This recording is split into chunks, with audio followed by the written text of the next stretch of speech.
بسم اللہ الرحمن الرحیم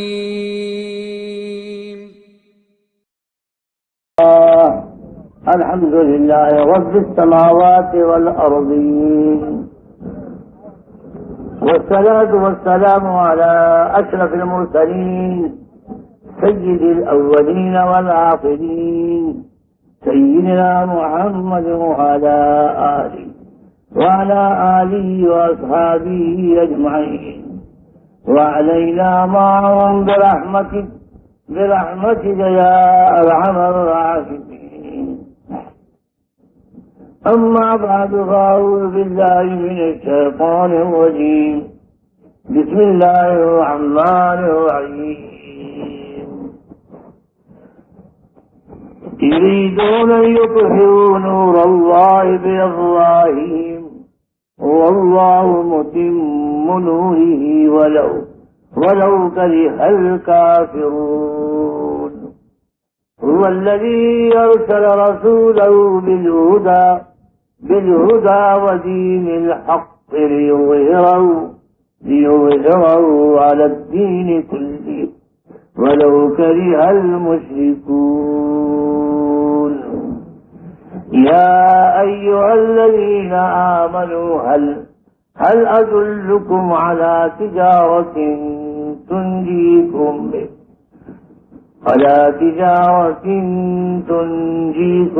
من عذاب أليم. تؤمنون بالله ورسوله وتجاهدون في سبيل الله بأموالكم وأنفسكم ذلكم خير لكم إن كنتم تعلمون. يغفر لكم ذنوبكم ويدخلكم جنات تجري من تحتها الأنهار ومساكن طيبة في جنات عدن ذلك الفوز العظيم. وأخرى تحبونها نصر من الله وفتح قريب وبشر المؤمنين.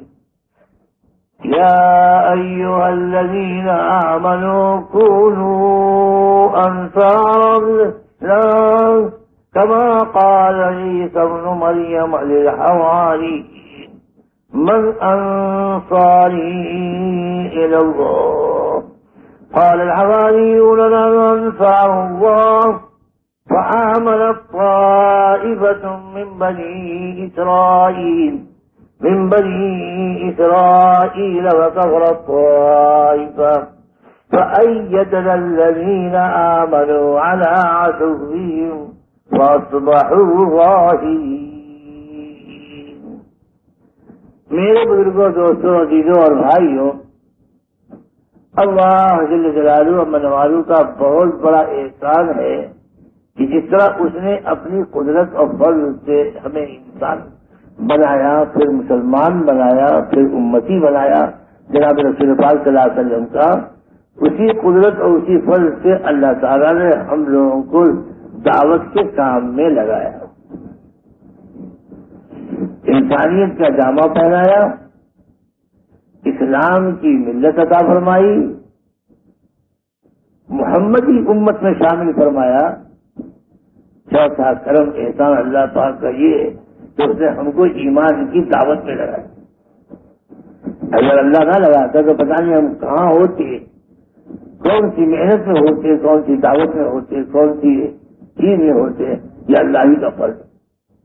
اب میرے بھائی ہو، جس نے اس کام کو اس زمانے میں شروع کیا، وہ ایک بات ہم لوگوں سے بار بار فرمایا کرتے تھے کہ اگر اس کام کی قدر کی اور اس کام کے اصول کی پابندی کی اور اس کام کو اللہ کے لیے کیا، سب سے بڑھ کر جس کو اللہ کے لیے کیا اور کسی اپنے دنیاوی مقاصد میں سے کسی مقصد کے لیے نہیں کیا، تو پھر اللہ تعالیٰ بڑے بڑے فتنوں کو اور بڑے بڑے شوروں کو اور بڑے بڑے بڑی بڑی بلاؤں کو، اور اللہ بڑی بڑی ضلالتوں کو اور بڑی بڑی ظلمتوں کو اللہ تعالیٰ صدیوں کے لیے پیچھے کر دے گا، وہ قرون کے لیے، صدیوں کے لیے پیچھے ہو جائے.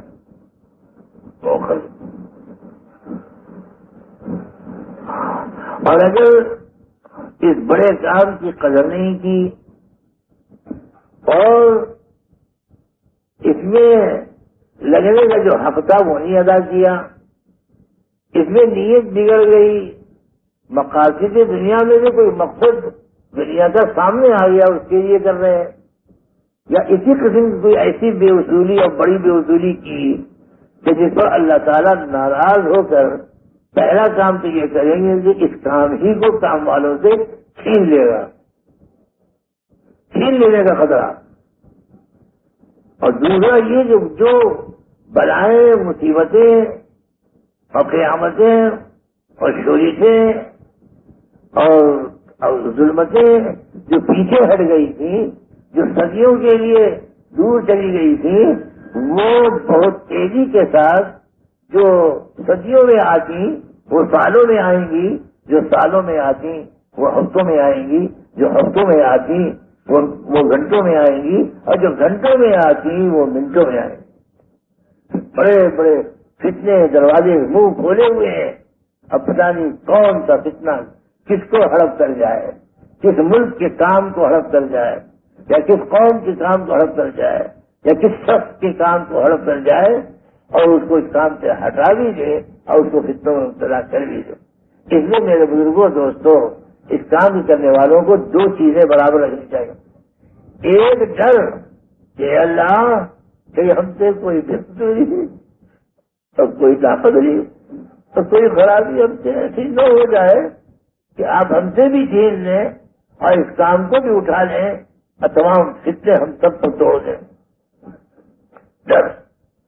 اور اس کی بھی امید رہنی چاہیے کہ اللہ بڑا کریم ہے، بڑا رحیم ہے، بڑا مفضال ہے، بڑا مفضال ہے. جب اس نے اپنے فضل سے اس کام میں لگایا ہے تو انشاءاللہ بیڑا پار کر ہی دے گا، اور انشاءاللہ نتائج اچھے نکال ہی دے گا، اور انشاءاللہ منزل مقصود تک پہنچا ہی دے گا. اور انشاءاللہ اپنے کرم سے بشرطے کہ ہم اللہ تعالیٰ کے سامنے روتے رہے، پھرتے رہے، معافی مانگتے رہے، ہر رات کو معافی مانگنا، ہر دن کو معافی مانگنا، ہر عمل کے اول و آخر معافی مانگتے رہے، چلتے رہے، اللہ تعالیٰ کو منواتے رہے، اللہ تعالیٰ کو خوش کرنے کی کوشش کرتے رہے، تو اللہ تعالیٰ کی ذات عالی سے امید ہے کہ انشاءاللہ خدا بیڑا پار فرما دے گا اور نجات کی منزل تک پہنچا دے گا اور حیات طیبہ کو دنیا میں لے آئے گا اور فتنوں کا قلقمہ فرما دے گا اور ظلمتوں کی چادریں چھاٹ دے گا اور ضلالتوں کی چادروں کو پھاڑ دے گا اور ہدایتوں کے دروازے پورے عالم پر کھول دے گا.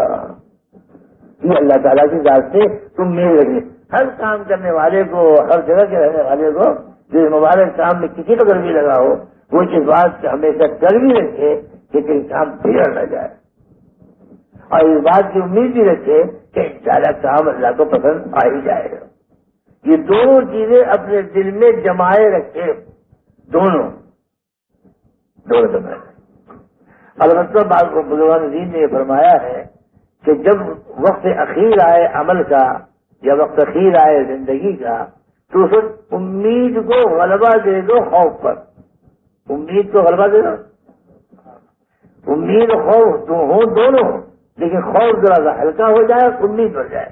اب تو آخری وقت ہے اور آخری عمل ہے اور آخری چندہ ہے اور آخری صبر ہے اور آخری زندگی ہے اور آخری عمر ہے. اب کرنے کی تو کوئی طاقت ہے نہیں. اب جو کچھ فضل اللہ کے فضل کی امید ہی سے کام چلے گا. اب اللہ کے فضل کی امید بڑھاتے چلے جائیں یہاں تک کہ خوف پر امید کو اور امید کو غلبہ ہو جائے. اللہ ہمیں اور آپ کو اس کی توفیق عطا ہو. اب دوسری چیز میرے بھائی یہ ہے کہ اب اس کام کو ڈرتے ہوئے امید رکھتے ہوئے اب ہمیں کرنا ہے اور کرنے کی نیت یہ کرنی ہے کہ چاہے اگر کوئی فرشتہ بھی آگے کہے کہ اس کام کو نہ کرو، بقول ہمارے مولانا یوسف رحمۃ اللہ علیہ کے کہ اگر مولانا الیاس صاحب رحمۃ اللہ علیہ بھی آ کر کہیں کہ یوسف اس کام کو چھوڑ دے تو اللہ نے میرے دل میں اس کام کا اتنا شرع صدر کر دیا ہے کہ ان کے کہتے بھی میں نہیں چھوڑوں گا. جن کے کہتے لگا ہوں ان کے کہتے بھی اللہ ہمیں اور تمہیں اس کام کا اتنا شرع صدر ادا ہوگا. سینہ کھول دے. اور یہ سینہ کھلوانا حضرت موسیٰ علیہ السلام کی سنت ہے. حضرت موسیٰ علیہ السلام جو اللہ نے اتنا بڑا کام کیا کہ اے موسیٰ جاؤ، اے موسیٰ جاؤ،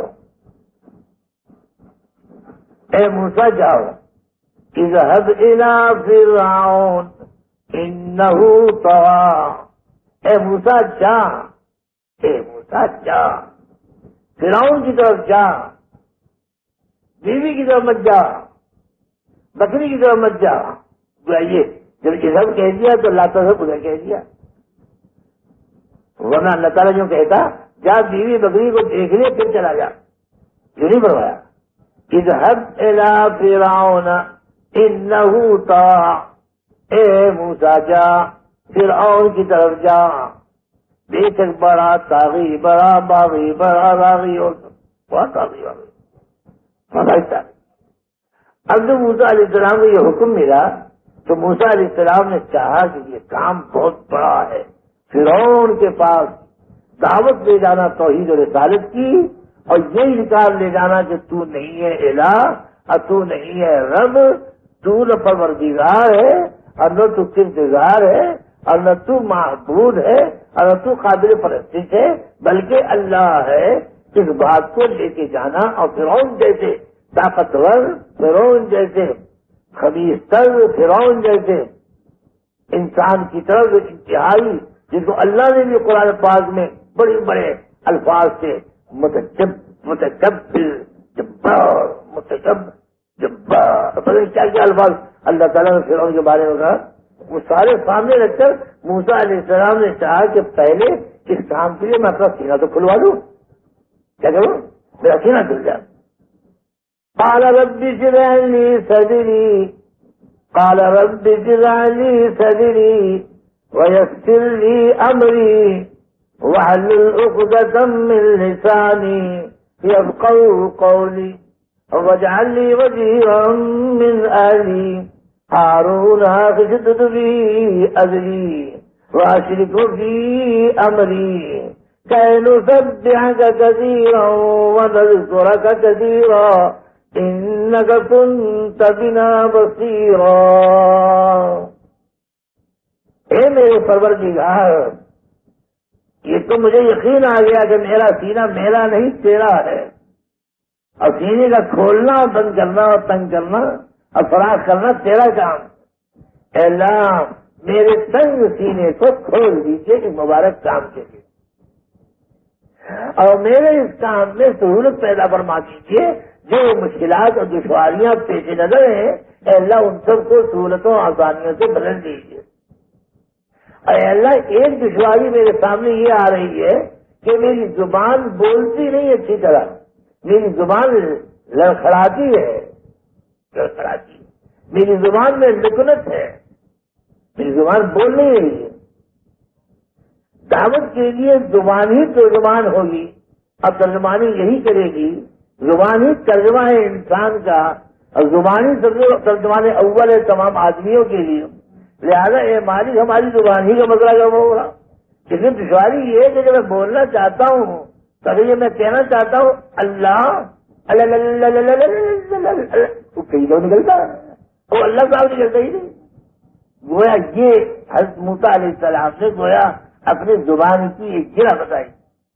اے اللہ میری زبان بھی میری نہیں آپ کی، آپ نے بنائی ہے، اور آپ نے اسی طرح تصرف آپ کر سکتے ہیں. اے اللہ آپ کی طرف ہو سکتا ہے تصرف جس طرح آپ نے ڈنڈے کو عصا کو ڈنڈا بنا دیا، اور جیسے میرے ہاتھ کو یہ زبیدہ کو ہاتھ بنا دیا، ہاتھ میں زبیدہ کو ہاتھ بنا دیا.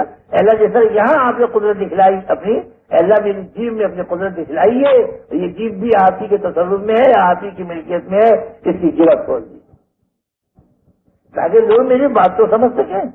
اب میں لڑکھڑاتی زبان میں بولوں اور نفرت والی زبان میں بولوں تو لوگ سمجھیں گی کیا کہ اپنی زبان کو ٹھیک کرتا ہے، کیا کہنا چاہتا ہے. ایک بات اور چیز سنا دوں، کہ مولانا الیاس صاحب رحمۃ اللہ علیہ کی زبان میں بھی بڑی بھاری لکنت تھی. جب میں نے ان کی پہلی تقریر سنی اپنے مدرسے میں تو واقعی میں نے گنا کاف کو 19 تھا. حضور صلی اللہ علیہ وسلم 19 میں نے گنا 19 ایسی لکنت تھی. مگر یوں فرمایا کرتے تھے اخیر میں جب آخری زندگی میں میں پہنچا ان کی خدمت میں تو یوں فرمایا کرتے تھے کہ اللہ نے اپنے فضل سے میری زبان بھی کھول دی اور اس کی گرہ دور کر دی. جانتے جتنے ملفوظات اور مکتوبات اور ارشادات آپ دیکھ رہے ہیں عام طور سے آخری زمانے کے ہیں جب کہ زبان کی گرہ بالکل کھل گئی. جہاں سے واقعی اتنی صاف اردو بولنے لگے تھے اور اتنی ٹھوس اور اتنی پختہ اور اتنی جلد اور اثر میں بڑی ہوئی کہ ایسا کوئی بول نہیں سکتا اس طرح بول. اور لوگ جاتی ہے خود فرمایا کرتے تھے اللہ کے احسانوں میں سے ایک احسان تو یہ ہے کہ اس دعوت میں لگنے کی برکت سے اور اپنے کام کی برکت سے اللہ نے میری زبان کی قدرت دور فرما.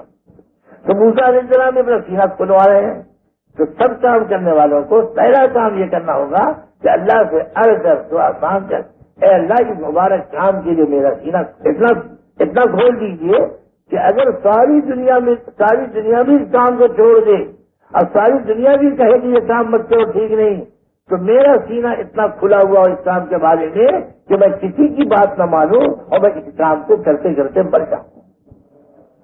اتنا اپنا سینہ اللہ تعالیٰ سے کھلوا لینے کی دعا اور درخواست کر دی جائے. یہ انبیاء علیہ السلام کی سنت بھی ہے اور ہمارے حضرت جی نے بھی وہاں یوسف صاحب ریاست دونوں کو دے گا. یہ کہتے تھے کہ اگر جبریل بھی آ کر کہتے ہیں کہ چھوڑ دو میں نہیں چھوڑوں گا اور خود معیاد صاحب بھی فرمائیں گے چھوڑ دو میں نہیں چھوڑوں گا. اللہ نے میرا سینہ اس کے لیے کھول دیا. اللہ ہمیں اور آپ کو بھی اس مبارک کام کے لیے اپنا سینہ صاف کر دے اور شر صدر فرما دے خوب کھول. میرے بزرگوں دوستوں کام کرنے والوں کے لیے اور اس مبارک کام میں لگنے والوں کے لیے چند چیزوں کے اپنانے کی اور چند چیزوں کے مشق کرنے کی اور چند چیزوں کی عادت ڈالنے کی اور عادت کو عبادت بنانے کی بہت کم ضرورت. چند چیزوں کی عادت ڈالنے. ایک یہ کہ جب کسی کام کو کرنے چلے تو نیت کی عادت ڈالے. نماز میں اللہ نے ہم لوگوں کو نیت کی عادت ڈلوا دی ہے. نیت کی میں نے 2 رکعت کی, نیت کی میں نے 4 رکعت کی, نیت کی میں نے 3 رکعت کی. اللہ کے منہ میں کابر میرا منہ اللہ کے دل میں کہنے کی نیت نماز میں آتی. جہاں سے کوئی سب غالب شاید ہی کوئی سب بے نیت کے نماز پڑھتا ہو سوائے ان لوگوں کے کہ جب امام رکوع میں چلا جاتا ہے نا, امام جب رکوع میں چلا جاتا ہے تو وضو کر کے دوڑے اور جا کے جاؤ. شاید وہ نیت نہ کرتے ہو, وہ نیت بھول جاتے ہو اور ان کی نمازیں نہیں ہوتی ہوگی. یہ تو مفتی بتلائیں گے. ورنہ عام طور سے نماز میں نیت کرنے کی مشق ہو گئی. روزے میں بھی مشق ہو جاتی ہے, احرام باندھنے میں حد سے پہلے اس کی مشق ہو جاتی ہے. مگر زکوٰۃ نکالنے والوں کو زکوٰۃ دینے سے پہلے زکوٰۃ کے فریضے کی ادائیگی کی نیت یہ بڑی مشکل سے آتی ہوگی. وہ علماء ان کے لیے کوئی صورت پیدا فرما دیں گے. باقی جتنا 24 گھنٹہ ہمارا گزر رہا ہے میرے بھائی, اس 24 گھنٹے میں نیت کرنے کی بس ہمیں نہیں آتی. اللہ میں آپ کے لیے کھاتا ہوں تاکہ طاقت دے اور وہ طاقت آپ کی عبادت میں خرچ ہو. اب یہ نیت کرنے نہیں آتی ہم لوگ. کپڑا پہنے اللہ میں اس لیے کپڑا پہنتا ہوں کہ میں اپنی شرم کی جگہوں کو اور اپنے بدن کو چھپانا چاہتا ہوں اور گرمی سردی سے بچانا چاہتا ہوں, محض آپ کی رضا کے لیے نیت کر کے. تبلیغ میں چلے چلنے میں اللہ میں چلنے میں چل رہا ہوں, آپ راضی ہو جائیں. نیت بہت سے لوگ نہیں کرتے ہوں گے. پھر تعلیم سے بیٹھے اللہ میں تعلیم آپ کے لیے کر رہا ہوں, اب تعلیم آپ کے لیے نہیں کر رہے. آؤ تعلیم میں آؤ اور سب تعلیم میں آؤ کر کے تو بیٹھے ہیں, جمع ہو گئے. لیکن یہ نیت تعلیم کرانے والے نے کی ہو کہ اے اللہ میں تعلیم کرانے کی نیت سے بیٹھتا ہوں یا تعلیم کرانے کی نیت کرتا ہوں یا میں تعلیم سننے کی نیت سے جاتا ہوں. دل میں یہ نیت کہہ رہا ہو یا کر رہا ہو، ارادہ قائم کر رہا ہو تو فلانا عمل خدا کے لیے کر رہا ہوں، میرے بھائی یہ فلانا عمل خدا کے لیے کرنا، یہ دو چیزوں کی عادت عام طور سے ہے، عام طور سے۔ حتیٰ کہ جو حنفی لوگ ہیں یہ وضو سے پہلے نیت نہیں کرتے، شافعیوں کے یہاں تمہیں نیت فرض ہے اس لیے وہ سارے فرض ہونے کی بنا پر نیت کرتے ہیں، ان کو تو نیت کی عادت پڑ گئی، کسی کو نیت فرض ہے وہاں۔ حنفیوں کے یہاں وضو میں نیت فرض نہیں ہے تو یہ کیا کرتے ہیں؟ چھپ شروع کر دیں گے اور نیت نہیں کریں گے۔ حالانکہ جتنے بزرگان دین اور جتنے حناف ہیں وہ سارے کے سارے اگرچہ نیت کو شرط نہیں قرار دیتے اور فرض نہیں قرار دیتے، مگر یوں کہتے ہیں کہ وضو کا ثواب اور خدا کے یہاں قبول بغیر نیت کے نہیں ملے گا۔ وضو سے چاہے ہماری نماز صحیح ہو جائے، نیت والی نماز صحیح ہو جائے، نماز چاہے قبول ہو جائے، لیکن وضو کا خود ثواب اور وضو کی خود قبولیت یہ بغیر نیت کے نہیں ہے۔ اگرچہ فرض نہیں نیت، پھر بھی آخرت کے اعتبار سے نیت بہت ضروری ہے کیونکہ وہاں قبولیت موقوف ہے نیت پر۔ اس لیے میرے بھائیو ایک بہت بڑی اہم چیز جس کے لیے اگر ہم لوگ کوشش کریں کہ بیٹھے اے اللہ ہم اب اجتماع میں بیٹھ رہے ہیں تیری بات سننے کے لیے کہ کوئی تیری بات سنائے گا، میں آپ راضی ہو جائیں، اللہ کو راضی کرنے کے لیے سے اجتماع میں بیٹھنا، اللہ کی راضی کی نیت سے کنویں سے پانی بھرنا، اللہ کی راضی کرنے سے کسی کی خدمت کرنا، اور اللہ کی راضی کرنے کے لیے اپنے معاشرے کو اچھا بنانا، اور اللہ کی راضی کرنے کے لیے اپنے معاملے کو ٹھیک کرنا، اور اللہ کی راضی کرنے کے لیے قرضہ اتارنا چکانا، اور اللہ کی راضی کرنے کے لیے قرضہ لینا اور دینا، اور اللہ کی راضی کرنے کے لیے اپنی تعلیم و تربیت کا انتظام کرنا، اور غرض ہر جگہ اللہ کو راضی کرنے کی نیت سے یہ عمل کرتا ہوں، بشرطے کہ عمل تبلیغ کی لائن کا ہو، کام کی لائن کا ہو، کام کے اجزا ہو، یا کم از کم اگر تبلیغ کے چنوں سے باہر گئے تو اسلام کے جائز اعمال میں سے کوئی عمل ہو، اور اللہ کے بتائی ہوئی باتوں میں سے کوئی بات ہو، اور اللہ کی طرف سے یا حکم ہو یا اس کی اجازت ہو، اس سے پہلے نیت کی، اور نیت کرنے سے اس چیز کا ثواب آخرت میں۔ اور اگر نیت غیر کی جیسے کہ آج کل عام طور سے نیت ہم لوگ غیر کی کرتے ہیں، اللہ کے میاں فلانا خوش ہو جائے گا یہ کرو، یہ بات کرو وہ خوش ہو جائے گا یہ کرو، آگے یہ نہیں کہتے اللہ سے خوش ہو، اللہ سے خوش ہو، میں اس سے اس لیے خوش ہوتا ہوں وہ آگے نہیں کیوں ملاتے۔ نتیجہ یہ ہوتا ہے میرے بھائی کہ حدیث شریف میں آتا ہے، فرمایا رسول پاک صلی اللہ علیہ وسلم نے کہ یاد رکھو اعمال نیتوں کا موقوف ہے، اور آدمی کو وہی ملتا ہے جو نیتیں کرتا ہے۔ پھر آپ نے فرمایا جو مدینے ہجرت کرے گا اللہ کے لیے اللہ کے رسول کی طرف اور اللہ کی طرف اور اللہ کے رسول کی طرف، اللہ جل جلالہ اس کی ہجرت کو قبول فرمائے گا، اور اس کی ہجرت اللہ اور رسول لکھی جائے گی اور قبول ہوگی۔ اور اگر اس نے ہجرت کی اللہ کی طرف نہیں، رسول اللہ صلی اللہ علیہ وسلم کی طرف نہیں، بلکہ اس کی ہجرت ہوئی دنیا کمانے کی یا بیوی یا کسی عورت سے نکاح اور زواج کرنے کی، اگر یہ نیت کی تو اس کی نیت زواجی کہلائے گی، للہی نہیں کہلائے گی، اور اس کی نیت دنیاوی کہلائے گی، اخروی نہیں کہلائے گی۔ لہذا اس کو دنیا میں چاہے عورت اور دولت ملے نہ ملے، لیکن آخرت میں اس عورت کے ملنے اور دولت کے ملنے پر کچھ ملے گا نہیں، اور اس نیت کے کرنے پر کچھ ملے گا نہیں۔ اس لیے میرے بزرگوں اور دوستوں، اللہ ہمیں اور آپ کو توفیق عطا فرمائے کہ ہر عمل سے پہلے نیت کرنے کی مت۔ پہلے سے دیکھ لو کہ امیر نے امر دے دیا اس عمل کا، اگر امیر نے یہ کہہ دیا آؤ بھائی تعلیم میں، اب پھر نیت کرو میں اللہ کے لیے تعلیم میں شرکت کرتا ہوں، اللہ کے لیے میں تعلیم کے حلقے میں بیٹھتا ہوں۔ نیت دل میں کرنا، زبان سے سوچا نہ کرو، بس دل میں نیت، یہ دل میں جاری کرو۔ اسی طرح امیر نے کہہ دیا اب فارغ ہو گئے اٹھ جاؤ آرام کرو، اب یہ چیزیں اے اللہ میں تیری رضا کے لیے امیر کی اجازت سے آرام کرنے جا رہا ہوں۔ اب یہ نیت اگر ان سب چیز کی نیتوں کی مت کر لی نا تو انشاءاللہ بقول ہمارے حضرت شیخ رحمۃ اللہ علیہ کے جب مولانا حبیب الرحمان صاحب نبویانی نے پوچھا یہ بتلائیے کسے کہتے ہیں، کسے کہتے ہیں فلانی چیز کسے کہتے ہیں؟ انہوں نے فرمایا اس کا نام ہے تصحیح نیت، نیت کو صحیح کرنا ہر وقت۔ اب میں تقریر کرنے بیٹھا، اب مجھے کیا کرنا چاہیے تھا کہ تقریر سے پہلے نہیں، اے اللہ مجھے یہ حکم ملا ہے کہ بیان کر، میں بیان تیری رضا کے لیے کرنے بیٹھا ہوں، یہ نیت کر کے کریں گے تو اللہ پورے 6 گھنٹے کا بیان ہوگا، اس کا کوئی نہ کچھ اجر ثواب عطا فرمائے نا، قبول فرمائے۔ اگر نیت نہیں ہوگی اللہ کے لیے تو پھر کچھ بھی نہیں ملے گا۔ اس لیے میرے بزرگوں اور دوستوں، اللہ ہمیں اور آپ کو اپنی نیت کے ٹھیک کرنے کی پوری مشق عطا کرے۔ جتنی نیت ٹھیک کریں گے کام اچھا ہوگا، کیونکہ نیت المومن خیر من عمل، مومن کی نیت کیونکہ چھپی ہوتی ہے دل میں نظر نہیں آتی، لہذا نیت میں ریا نہیں ہوگی۔ اگر اللہ کے لیے نیت کی اور دل میں کی، اب کسی کو پتہ نہ چلا کیا کی، تو اللہ دیکھ رہا ہے دل کو، اللہ دیکھ رہا ہے نیت کو، اللہ دیکھ رہا ہے آپ کے اخلاق کو، وہ فوراً قبول ہو جائے گی۔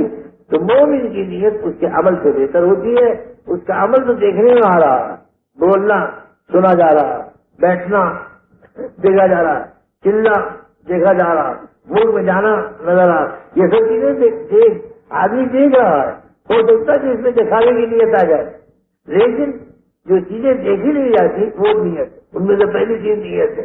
لہٰذا نیت کے لیے کرے کہ اے اللہ میں چلنے میں جا رہا ہوں تیری رضا کے، میں 3 چلنے میں جا رہا ہوں تیری رضا، میں سال بھر جا رہا ہوں تیری رضا کی، میں فلانے ملک سے جا رہا ہوں تیری رضا کی۔ اس طرح سے نیت کرنے کی، مشق کرنے کی بھرپور کوشش کریں گے انشاءاللہ کوشش۔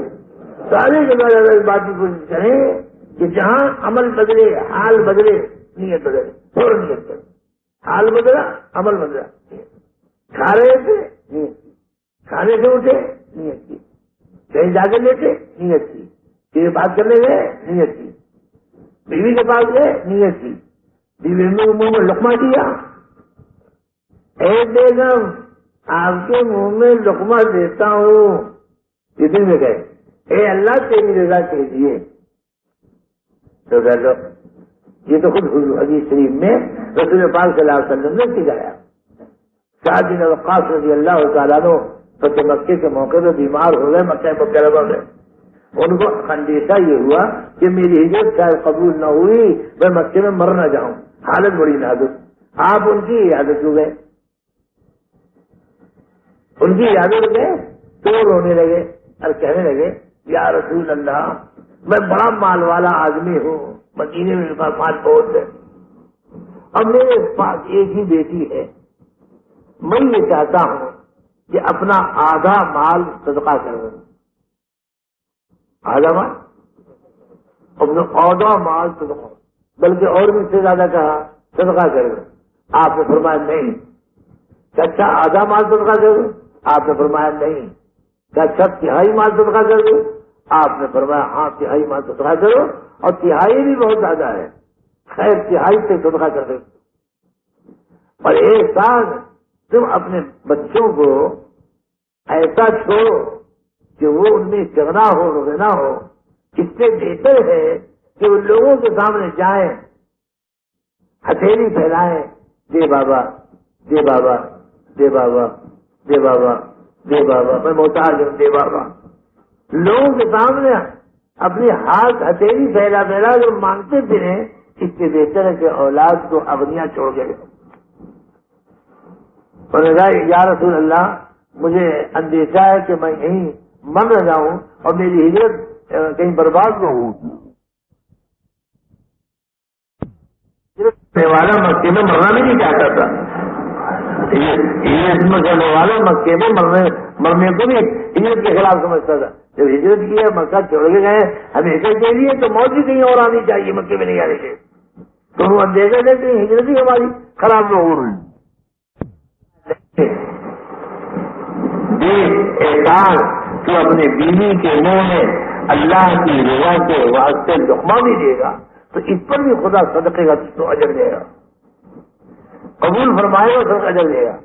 اب احسان مجھے توقع یہ ہے کہ تیری عمر لمبی ہوگی، ایک قوم تجھ سے نفع اٹھائے گی، ایک قوم تجھ سے نقصان پائے گی۔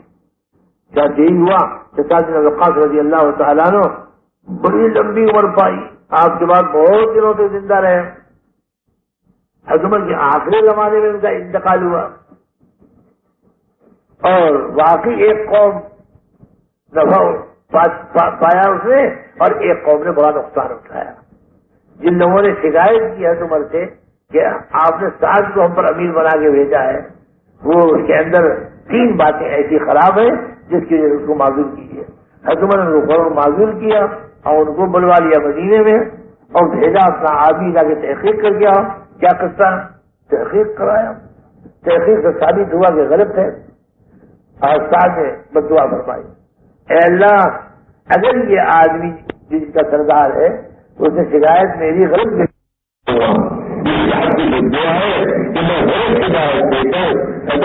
کے پاس میں نے بھیجا تھا اور میں شکایت کرنے والوں کا سردار۔ میرے بزرگوں دوستوں کہنا یہ چاہتا ہوں کہ ہر سال والے قصے میں کہ اپنی بیوی کے منہ میں اگر ایک لقمہ بھی احساس تم دو گے اور اس نیت سے دو گے کہ اللہ راضی ہو جائے تو اس کا ثواب صدقے کا اجر ہوگا، صدقے کے برابر ہوگا۔ میرے بزرگوں دوستوں، اللہ ہمیں اور آپ کو خوب نیتیں ٹھیک کرنے کی توفیق عطا فرمائے۔ میں سمجھتا ہوں کام کرنے والے اگر نیتوں میں ٹھیک کرنے میں لگ گئے نا اور نیتوں میں ٹھیک کرتے ہوئے اپنی نیتیں ٹھیک بنا لی نا اور اس کی عادت ان کو پڑ گئی اور عادت سے عبادت بن جائے، یعنی واقعی دل سے اللہ کو راضی کرنے کے لیے رسمی طور پر نہیں اور عادتاً نہیں بلکہ حقیقتاً اللہ کو راضی کرنے کی نیت ان کے دل میں ہر عمل سے پہلے، ہر حال سے پہلے آ گئی تو انشاءاللہ ان کی ہر چیز قابل معاوضہ، ان کا ہر چیز صدقہ، ان کا ہر عمل قابل قبول، اور ہر عمل پر اللہ نہ معلوم جنت کی کون سی پکڑائی یا سنائی۔ اللہ ہمیں اور آپ کو نیت ٹھیک کرنے کی توفیق عطا فرمائے۔ نیت جب ٹھیک ہو جائے اس مبارک کام کے کرنے والوں کی تو اب محنت کو ٹھیک کرنا، کیا کرنا؟ ایک تو محنت میں اصل اس میں سب سے بڑا نمبر جو ہے دعوت کا، سب سے بڑا نمبر کیا ہے؟ اور دعوت کے 2 دل ہیں، ایک دعوت اللہ اور ایک دعوت الی خلق اللہ۔ یہ 2 دعوتیں ہیں، ہر دائی کو 2 دعوتیں دینی پڑیں گی۔ کیا دعوتیں دیں؟ ایک تو مخلوق کو، انسان کو پکارے کہ اے خلق، اے مخلوق، اے انسان، اے مسلمان، اے رشتے دار، اے پڑوسی، اے بھائی، اے بیٹا، اے باپ، اللہ کی طرف آؤ، اللہ کی طرف، اللہ کا یقین حاصل کرو، اللہ پر ایمان لے آؤ اور اللہ کے جلالہ کا یقین کامل اپنے دل میں رکھو اور زبان سے اس کا اقرار کرو۔ ایک تو مخلوق کو پکارنا اللہ کی طرف، جس کا نام ہے دعوت، کیا نام ہے؟ اور ایک اللہ کو پکارنا، اے اللہ اپنی مخلوق کی طرف توجہ فرمائیے اور ان کو ایمان کی ہدایت دے دیجیے، ان کو ایمان کی ہدایت، ان کو ایمان کی ہدایت دے دی، ان کو ایمان کی ہدایت دے دی، ان کو ہدایت کی توفیق دے دیجیے، ان کو نماز کی توفیق دے دیجیے، ان کو چلنے کی توفیق دے دیجیے، ان کو علم کی توفیق دے دیجیے، ان کو عمل کی توفیق دے دیجیے، تلاوت قرآن کی توفیق دے دیجیے۔ بڑی لمبی چیز مانگنی ہے تو دعوت اللہ جو پہلا جو ہے میرے بھائی کہ مہا نمبر، یہ اس کام کے کرنے والوں کا سب سے بڑا نمبر ہے۔ ہمارے حضرت معاویہ کا فرمایا کرتے تھے کہ میرے 6 نمبروں اور باتوں میں سے مہا نمبر اللہ کے راستے میں نکل کر مخلوق کو اللہ کی طرف منہ پھیرنا اور دعوت دینا، دعوت۔ اس لیے میرے بھائی پہلا جو تو یہ ہے، اس کے آپ کو اصول بتائے جاتے ہیں، انشاءاللہ بتائے جائیں گے۔ اللہ کے راستے میں نکل کر دعوت کس طرح دی جائے، کیسے کیسے دی جائے، کس حکمت کے ساتھ دی جائے، کس بصیرت کے ساتھ دی جائے، کس قدم کلامی کے ساتھ دی جائے، کس چیز کی کے ساتھ کی جائے، کس مٹھاس کے ساتھ کی جائے، کس توازو انکسار کے ساتھ کی جائے، اور کیسے کی جائے اور کیا کی جائے، یہ باتیں آپ کو انشاءاللہ تفصیل سے بتائی جائے گی. جب آپ جماعتوں میں نکلیں گے کل پرسوں تو آپ کو بتائے گا. لیکن پہلا جو دعوت اللہ کا، دوسرا جو دعوت الخلق کا، اللہ کو گزارا، اے اللہ اللہ ربنا، رات کا لینا ہو تو چپ کے چپ چپ اے اللہ اے اللہ اے رحمان اے رحیم، متوجہ ہو جائیے. اے مالک، آپ نے خود کا ارادہ فرما لیجیے، خود کو ٹھیک کر لیجیے، ہمیں ٹھیک کر لیجیے، ہمارے گھر والوں کو ٹھیک کر دیجیے، سب کو ہدایت دے دیجیے، ہدایت کامل دے دیجیے، ہدایت کی میں داخلہ دے دیجیے. اور خوب خدا سے جتنا فرمایا کرتے تھے کہ جتنا جلوت میں آدمی دعوت دیتا ہے اتنی خلوت میں اللہ کو دعا مانگتا. اچھا، ہم لوگ جلوت میں دعوت دینے کو سیکھ لیتے ہیں کہ لوگ اب جلوت میں دعوت دینے جاتے بھی ہیں اور خود سیکھ لیتے ہیں، خوب مشق ہو جاتی ہے اس کی، لیکن اللہ سے مانگنے کے لیے ہمارے پاس وقت نہیں رہتا. مشکل سے 2 سیکنڈ 5 سیکنڈ 1 منٹ، اگر کسی کو خیال آیا بھی مانگنا چند منٹ مانگتا ہے اور باقی اللہ تعالیٰ ہمیں اور آپ کو توفیق عطا فرمائے. میں نے مولانا ریاض صاحب رحمۃ اللہ کو دیکھا کہ مسجد میں آ کر بات کی لوگوں سے بات کر کے تیزی سے حجرے میں گئے، حجرے کا دروازہ بند کیا، جان سے دیکھا کہ دور کا نماز پڑھ کر دعا مانگ رہے، اب خوب کچھ دعا مانگ رہا.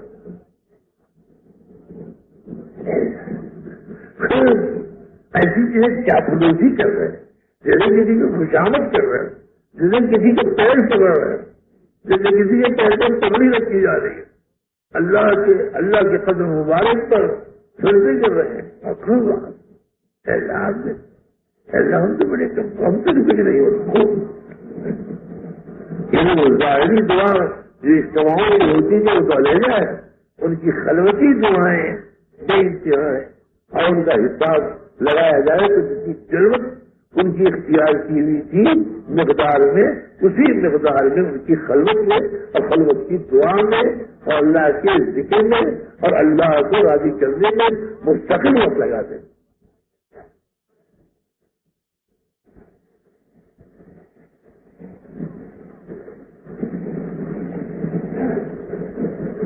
میرے بزرگوں اور دوستوں،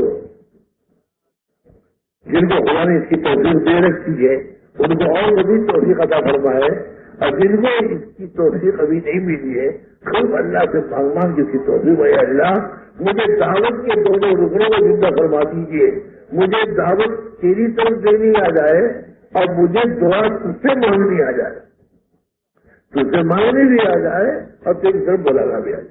بس اصل کام مہا نمبر تو یہ ہے، اللہ ان دونوں کے اصولوں کو ہم پر کھول دے. دعوت کے اصول مختصر طریقے سے میں نے بیان کیا. 3-4 چیزوں کا اہتمام کرنا پڑے گا: موقع شناسی، مردم شناسی، سخن شناسی.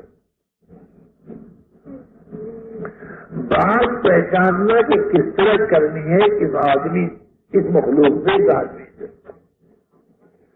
موقع دیکھنا کہ کون سی بات کا یہ موقع ہے اور کتنی دیر کا. آدمی کو پہچاننا کہ آدمی کیسا ہے، یہ آدمی کیسا ہے.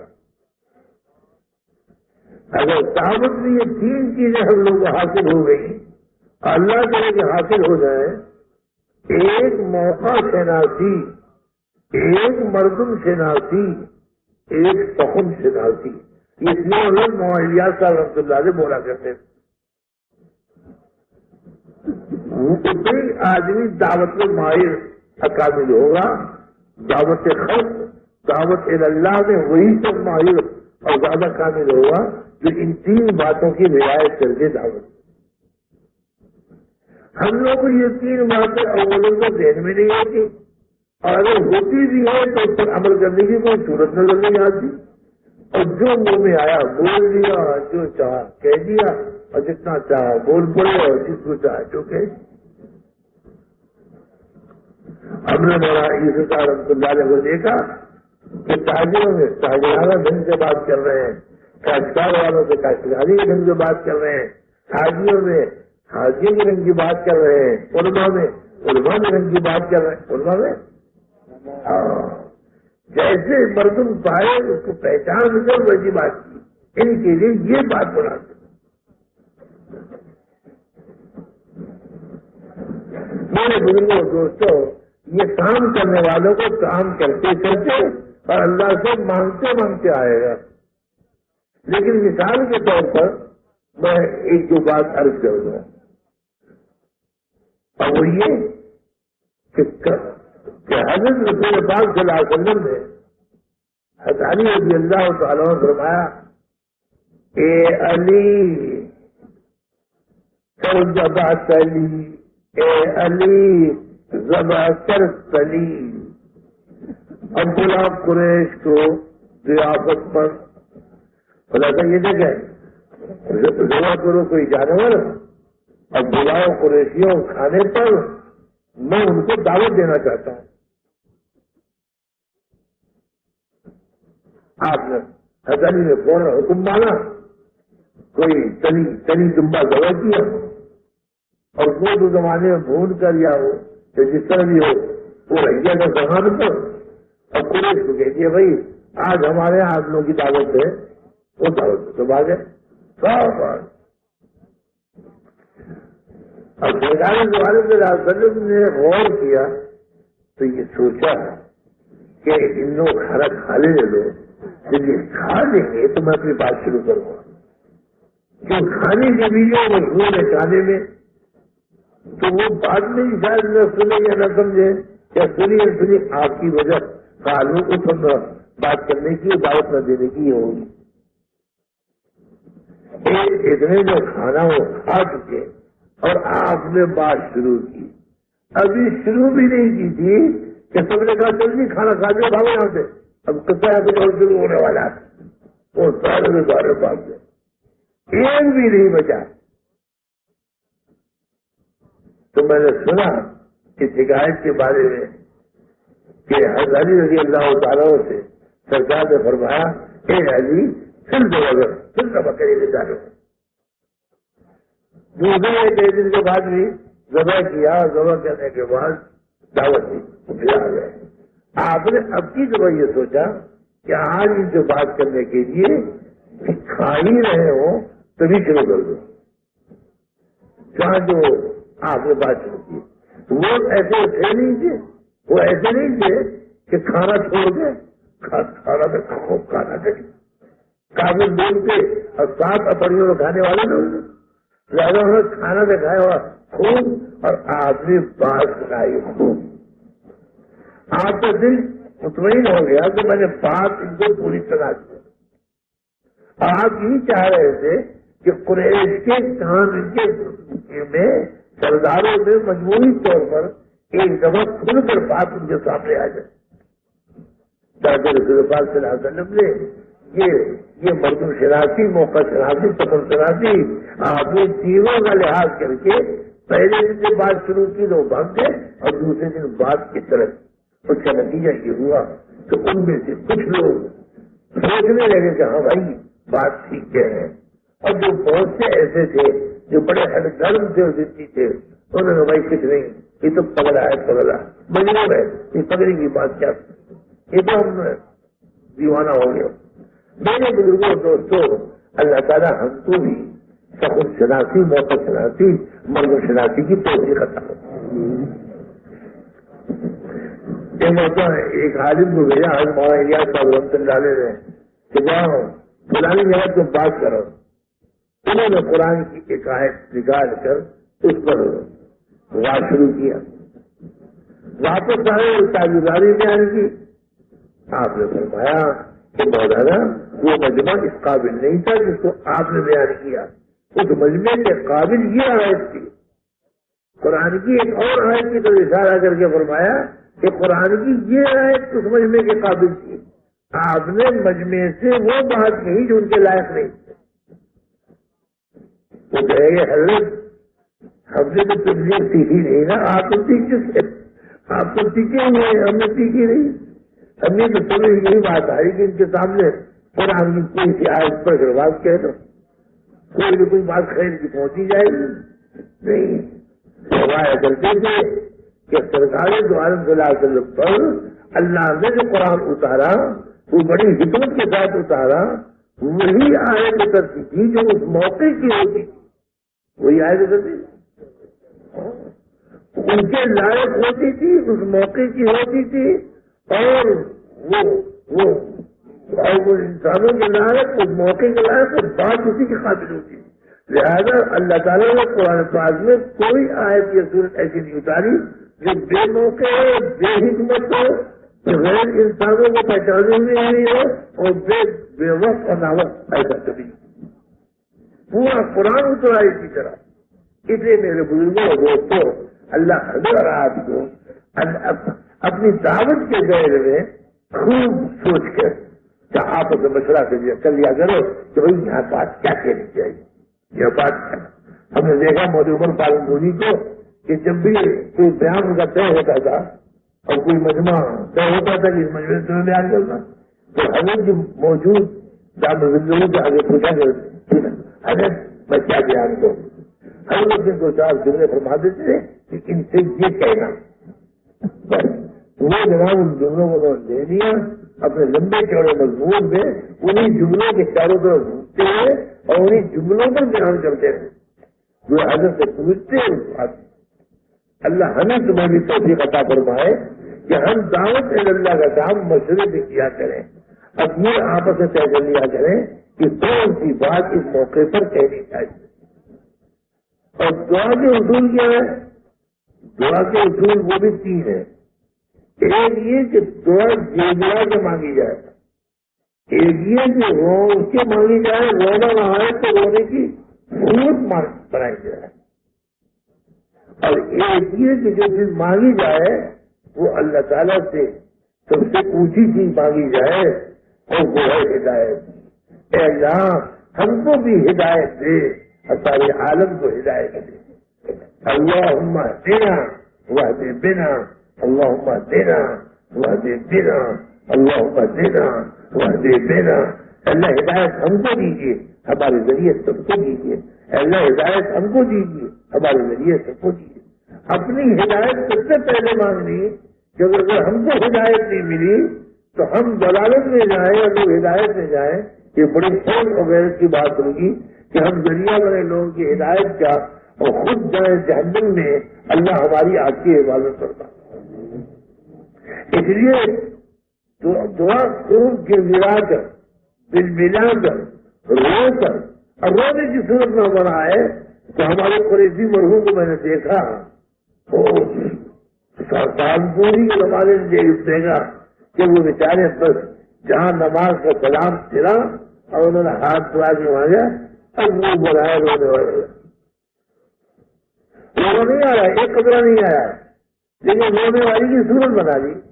کیونکہ حدیث شریف میں آتا ہے, فرمایا رسول پاک صلی اللہ علیہ وسلم نے فَإِن لَمْ تَبْكُوا فَتَبَاكَوْا, فَإِن لَمْ تَبْكُوا فَتَبَاكَوْا.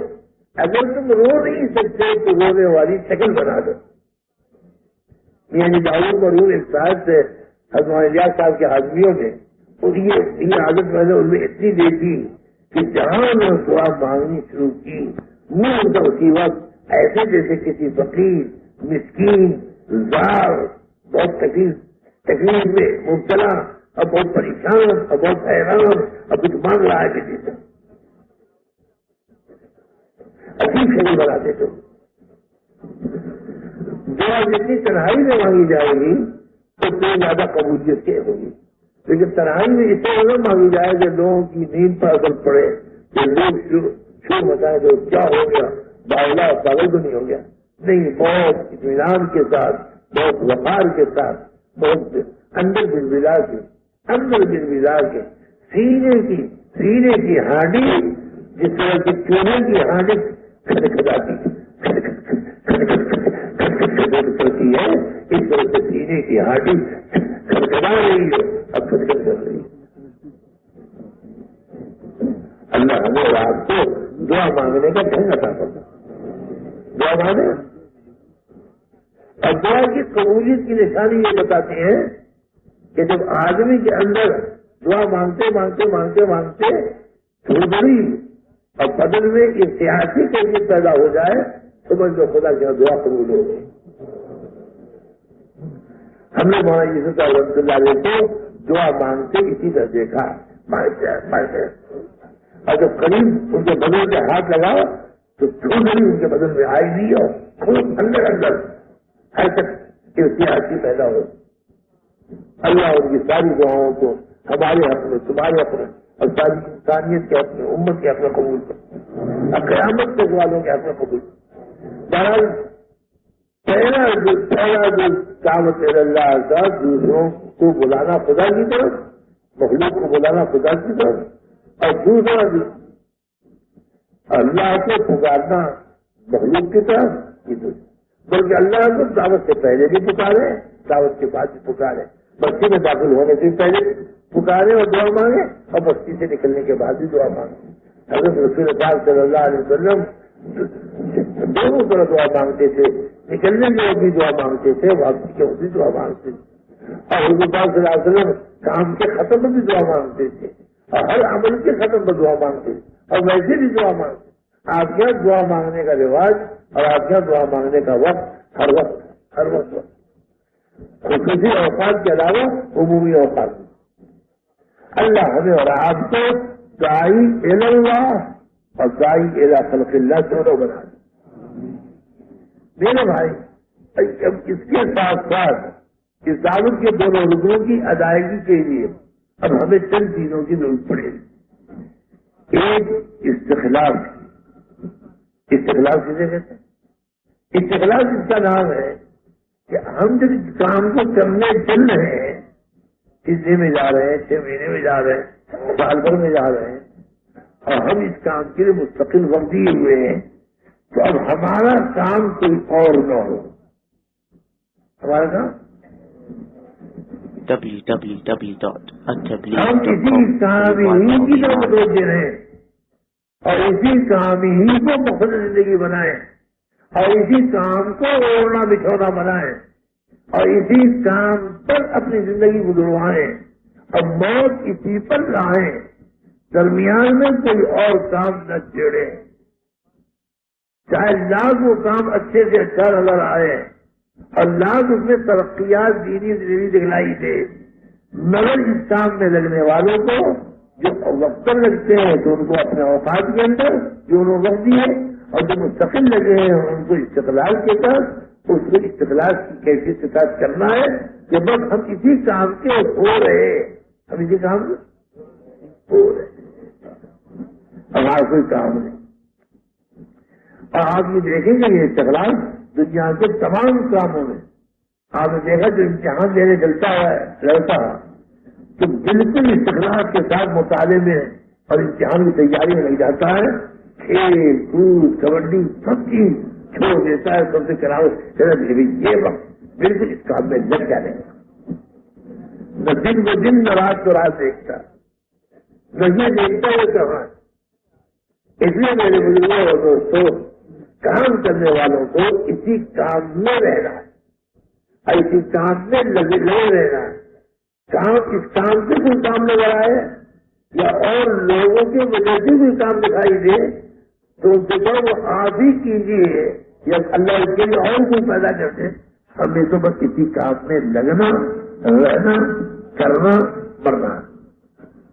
کرو گے انشاءاللہ کرو گے، کیا کرو گے کہ اسی کام کو کرنا، اسی کی فکر، اسی کے لیے گشت، اسی کی تعلیم، اسی کے لیے اوقات، اسی کے لیے مسجد میں روزانہ 2.5 گھنٹے اور اسی کے لیے مہینے کے 3 دن، اسی کے لیے سال کے چلے، اسی کے لیے پوری زندگی اور اسی کے لیے ملکوں میں جانا اور اسی کے لیے ملکوں سے آنا اور اسی کے ہر وقت اسی فکر میں اسی ادھیڑ میں رہے اور کوئی کام اپنے ہاتھ میں نہ لے اور کوئی کام ضرور نظر آئے جیسے اور بھی ضرور اور کام کرنے کے بعد آدمی کے سامنے بہت سے اچھے کام کسی کام سے پیدا ہوتے ہیں. کوئی عربی زبان سیکھنے کا کام، کوئی عربی یونیورسٹی کھولنے کا کام، کوئی فلان جگہ سیلاب آ گیا ہے تو سیلاب بند کرنے کا کام، کوئی فلان جگہ قحط آ گئی ہے تو قحط کے لیے مال کی اغلے کی فراہمی کا کام، اور ہزاروں لاکھوں کام ہے دنیا میں جو اس سے پیدا ہوتے ہیں. کچھ کام سے پیدا ہوتے ہیں، کچھ زمین و آسمان سے پیدا ہوتے ہیں. ان کے لیے دنیا میں انسان بہت، مسلمان بہت، لوگ بہت، وہ لوگ اس کام میں لگے اور آپ کو کسی کام میں لگے. آپ کی نہ کوئی گھر چھوٹے، نہ کوئی تعلیم چھوٹے، نہ کوئی چھوٹے، اور نہ کچھ وقت نماز چھوٹے، اور نہ آپس کا مسئلہ ختم ہو، اور نہ اس کی طرف توجہ نہ کی جائے. اور سبھی استطاعت اس مبارک کام میں تندہی کے ساتھ پوری طرح اس پھول کے ساتھ اور کسی متوجہ ہوئے بغیر اور کسی کام کو اس میں جوڑے بغیر اور کسی کام کو اس کے اندر لگائے بغیر کرتے رہے. ہاں البتہ چونکہ ہم لوگ پیٹ والے اور پیٹھ والے اور بیوی والے اور بچے والے اور حاجتوں اور ضرورتوں والے ہیں تو ہمیں اپنی معاش کے لیے کچھ نہ کچھ کرنا پڑے گا. تو معاش کی اجازت اللہ کی طرف سے، حضور کی طرف سے، اور بہت سے مواقع میں، خود حج کے موقع میں بھی اللہ تعالیٰ نے اجازت دے دی کہ اسے کوئی فرض نہیں کہ تم اللہ کی روزی حج کے موقع پر تلاش کرو. روزی حاصل کرنے کی اجازت اللہ تعالیٰ قرآن پاک فرماتا ہے فَإِذَا قُضِيَتِ الصَّلَاةُ فَانتَشِرُوا فِي الْأَرْضِ وَابْتَغُوا مِنْ فَضْلِ اللَّهِ وَاذْكُرُوا اللَّهَ كَثِيرًا لَعَلَّكُمْ تُفْلِحُونَ. دیکھو جب نماز جمعہ پڑھ لیا کرو تو زمین میں پھیل جایا کرو اور اللہ کی روزی ڈھونڈ لیا کرو، لیکن اللہ کے ذکر کو مت چھوڑا کرو. اللہ کا ذکر کثرت سے کیا. اس لیے معاشی کسی سلسلے میں مشورے سے لگنا یا مشورے سے لگا رہنا یہ اپنی جگہ پر جائز ہے، یہ استقلال کے خلاف نہیں ہے. باقی اس کام کے مقابلے میں کوئی کام جو اس کام کو گھٹا دے یا ہٹا دے، ایسے کسی کام میں لگنا ٹھیک ہے. سوائے روزی والے بولے سوائے روزی والے. اب آپ نوکر ہیں، نوکری کرتے ہیں، اب ظاہر ہے کہ نوکری چھڑوا کر آپ سے کام نہیں لیا جائے. آپ تاجر ہیں، تجارت کرتے ہیں، آپ تجارت کرتے ہیں اس میں سے وقت دے دیجیے. جب وقت دے دیجیے تو آپ تجارت کا کام نہ کیجیے. ایسے تجارت کام آپ کر رہے ہیں کرتے رہیے اور اس میں سے وقت نکال اللہ کے راستے میں دیجیے اور اس میں جائیے. پھر کوئی کام تجارت کا نہ کیجیے. ایسا بھی نہ کیجیے کہ سب جا رہے ہیں اللہ کے راستے میں، میں تاجر آدمی ہوں، میں چلنے میں جا رہا ہوں، میں 1-2 منٹ امیر سے اجازت دے کر میں اپنے کاروبار کا آرڈر دے کے آ جاؤں. ایسا بھی نہ کیجیے. معاشی زندگی مستقل ہو اور اس کے کرنے کا طریقہ ڈھنگ علیحدہ ہو اور اس کے لیے آدمی اور ہو، لیکن تبلیغ کے اوقات کو جو آپ دے رہے ہیں اس کو معاش کا ذریعہ نہ بنائیے. یاد رکھیے 2 باتیں ہوئی. ایک یہ جو اجازت ہے روزی کمانے کی، اور ایک یہ ہے کہ اللہ کے راستے میں نکلے ہوئے کو اور اس کام کے کرنے والے کو اس کو روزی نہیں کمانا چاہیے. جو کمانا ہوتا ہے کمانا یہ کمانا. اللہ ہمیں آپ کو استقلال کی دولت عطا کرتا اور یکسوئی کے ساتھ اس مبارک کام میں لگے رہنے کی اللہ تعالیٰ ہمیشہ ہمت عطا کرتا. اگر آج جتنے اس مبارک کام میں لوگ لگ چکے ہیں اور نام جن کے دیے جا چکے ہیں اور جنہوں نے اپنے نام وعدے میں دیے تھے، اگر سارے وعدے پورے ہوتے تو اب تک دین دنیا میں پہنچ چکا ہوتا. اور جتنے آدمی چلہ دے کر بیٹھ جاتے ہیں، اگر سب سالانہ چلہ دیتے رہتے اور سالانہ میں 3 چلہ بنا دیتے اور پھر سال بھی دیتے رہتے اور جتنے وعدے کی سب پورے دیتے اور جتنے لگ چکے ایک دفعہ ہمیشہ لگے رہتے تو آج تمام عالم میں دین ہی دین ہوتا، ایمانی ایمان ہوتا. یہ تو کچھ اللہ تعالیٰ کی عجیب مرضی ہے کہ چلہ دیا 10 سال ہو گئے چلہ دیے ہوئے، اب 10 سال سے بیٹھے ہوئے موقع نہیں ملا دینے کا. 3 چلے دیے ہوئے 15 سال ہو گئے تو موقع نہیں ملا 3 چلے دینے کا. ایسے بولتے لوگ کسی واسطے پرانوں کو جوڑ کر کہ ہر جگہ پرانوں کو بلاؤ. یہاں بلاتے ہیں پرانے آ جاتے ہیں نئے زیادہ. خیر نئے بھی اگر آ گئے تو وہ بھی 3 چلے لے کر آ گئے تو ان کی تشکیل کر دی جائے گی. لیکن پرانے اصل آنے اب وہ جمع ہو جا رہے ہیں اور ان کے جو پرانا رہ گیا اس کو بھی لاؤ, جو رہ گیا اس کو بھی لاؤ, جس کا چلہ بند ہو گیا اس کو بھی لاؤ, جس کا 3 چلہ ہی لاؤ دینے کے بعد نہیں دیا تو اس کو بھی لاؤ. اگر ایسوں کو لا کر جمع کر کے فضا میں لے کر ماحول بنا کر جذبات ابھار کر برنگیز کر کے ان کے اندر ہمت حوصلہ پیدا کر کے ان کو قربانیوں میں ڈالنے کی کوشش کر کے ان کو آمادہ کر کے دوبارہ پھر اوقات شریف پر آمادہ کیا جائے, وہ اوقات دینے پر اور لگن لگانے پر وہ تیار ہو جائیں اور اللہ کے راستے میں نقصان ہونے نکل جائے. اصل پرانا مجتمع اس کے لیے اللہ ہمیں اور آپ کی توفیق عطا فرمائے کہ جب لگے تو لگ ہی جائے. اب پیچھے ہٹنے کی ضرورت نہیں, اب چھوڑنے کی ضرورت نہیں. ایک مرتبہ انصار مدینہ نے یہ ارادہ کیا کہ ہم لوگ چند مہینے کے لیے نہ لگے, تھوڑے دنوں کی فرصت رخصت چھٹی سرکار دو عالم صلی اللہ علیہ وسلم سے مانگ لیں اور یہ چھٹی کا نتیجہ یہ ہو. چھٹی کا نتیجہ کیا کہ اس چھٹی میں جب کہا جائے اے صحابہ نکلو تو ہم لوگ چھٹی والے مراد نہ ہو, جو چھٹی نہیں لی وہ مراد ہو. تو انصار مدینہ میں سے سارے انصار نہیں, بعض قبائل اور تمام قبیلوں میں سے سارا قبیلہ نہیں بلکہ بعض قبائل میں سے بعض جب نے یہ ارادہ کیا کہ ہم نے اپنا مکان نہیں دیکھا, اتنے سال ہو گئے, بیوی بچی سے نہیں رکھا, اتنے سال ہو گئے کام کرتے کرتے, اور اپنی دکان نہیں سجائی, اتنے سال ہو گئے دکان کام کرتے کرتے. اللہ کا ہر وقت اللہ کے کام میں ہم لگے رہتے ہیں, چاہے ہماری دکان کا کچھ بھی ہو, مکان کا کچھ بھی ہو, باغ کا کچھ بھی ہو, اور بیوی کا کچھ بھی ہو, اور بچوں کا کچھ بھی ہو. ادھر سوچے نہیں ہو تو تاریخ کی پوری بات اتنا ارادہ کیا چھٹی لینے کا. یعنی انہوں نے کہا کہ یہ چھٹی کے دن تبلیغ کے اور اللہ کے رسول کے کام اور اللہ کے کام سے ہمیں اس میں آزادی ہے, ہم نہیں جائیں گے. یہ نیت لے کر اور یہ ارادہ لے کر اور آپس میں مشورہ کر کے ابھی کچھ انصار مدینہ حضور کی خدمت میں پہنچنے بھی نہیں پائے تھے اور اپنی زبان سے چھٹی کی درخواست دینے بھی نہیں پائے کہ اللہ کی طرف سے آئے تو کرے. آقا پر وَأَنفِقُوا فِي سَبِيلِ اللَّهِ وَلَا تُلْقُوا بِأَيْدِيكُمْ إِلَى التَّهْلُكَةِ وَأَحْسِنُوا إِنَّ اللَّهَ يُحِبُّ الْمُحْسِنِينَ. بڑے زور سے آئے دیکھو, نام خدا پر خرچ کرتے رہو, اللہ کی راہ میں خرچ کرتے رہو. یہ کرتے رہو, ترجمہ کر رہا ہوں میں, کرتے رہو اور اپنی جانوں کو راہ خدا میں نکالتے رہو. اللہ تلکو میں ترجمہ کر رہا ہوں. اگر ایسا نہیں کرو گے کہ اپنی جانوں کو راہ خدا میں نکالنے پر ہر وقت تیار نہیں رکھو گے تو تیار رکھو, تم اپنے ہاتھوں اپنے پیروں میں کلاڑی مارو گے. تو اپنے ہاتھوں اپنے ہاتھ کو ہلاکت کے گلے میں گراؤ گے.